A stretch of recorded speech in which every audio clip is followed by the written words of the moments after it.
ભક્તમાલમાં દ્વાદશ પરમ ભાગવતોમાં શ્રી શિવજીનું પ્રમુખ સ્થાન છે. ભગવાનના સ્વામી, પ્રભાવ, ગુણ, શીલ, મહાત્મ્ય વગેરેને જાણનારાઓમાં પણ શ્રી શિવજી અગ્રણ્ય છે.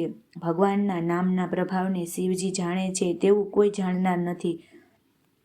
કેમ કે નામ પ્રભાવ જાન શિવ નેકો કાલકૂટ ફલ દીન્હ અમીકો. ભગવાન નીલકંઠ શિવજીનું હળાહળ વિષપાન આ વાતની સાક્ષી છે કે અમૃતના લોભથી સમુદ્ર મંથન કરતા સર્વપ્રથમ કાલકૂટ મહાવિષ નીકળ્યું, જે બધા લોકો માટે અસહ્ય હતું. દેવતા અને દૈત્યો તેની વરાળથી બળવા લાગ્યા. ત્યારે ભગવાનના ઈશારો મળતા બધા જ મૃત્યુંજય શિવજીના ચરણમાં ગયા અને જઈને તેમણે તેમની સ્તુતિ કરી. વરુણાલય ભગવાન શંકરે તેમનું દુઃખ જોઈને સતીજીને કહ્યું, દેવી, પ્રજા અને પ્રજાપતિ મહાન સંકટમાં પડ્યા છે. એમના પ્રાણોની રક્ષા કરવી એ મારું કર્તવ્ય છે. તેથી હું આ વિષનું પાન કરીશ. તેથી આ બધાનું કલ્યાણ થાય. ભવાનીએ વાતનું અનુમોદન કર્યું. જગતજનની જ તો છે અને તેમને વિશ્વનાથનો પ્રભાવ પણ સર્વથા જ્ઞાત છે.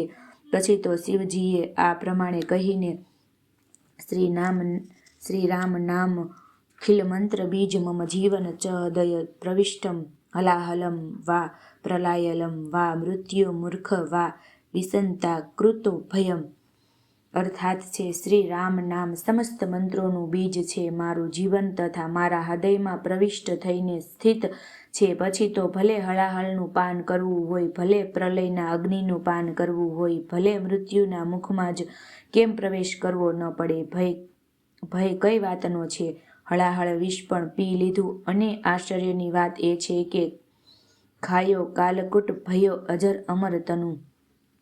હળાહળના પાનના પ્રસંગથી શ્રી શિવજીની નિષ્ઠા તથા જીવો પર કરુણા પ્રકાશિત થાય છે. શ્રી તુલસીદાસજી કહે છે, જરત સકલ સુર બૃંદ વિષમ ગરલ જેહી પાન કિએ તેહી ન ભજી સી મતિ મંદકો કૃપાલ શંકર શરીશ.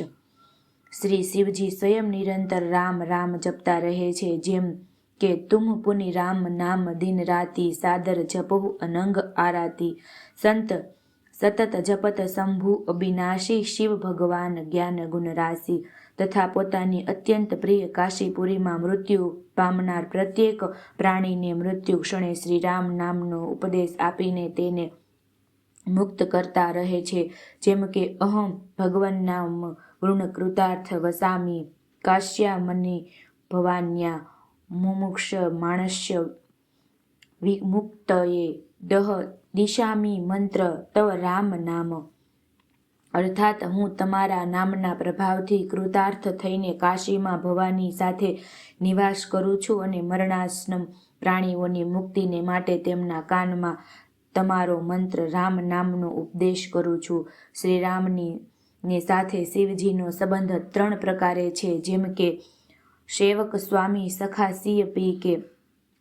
શ્રી શિવજી શ્રી સીતાપતિ શ્રી રામચંદ્રજીના સેવક પણ છે, સખા પણ છે અને સ્વામી પણ છે. આ ભાવોનો પ્રકાશ તે સમયે થાય જ્યારે શ્રી રામચંદ્રજીએ સેતુબંધના સમયે શિવલિંગની સ્થાપના કરી અને તેમનું નામ રામેશ્વરમ રાખ્યું.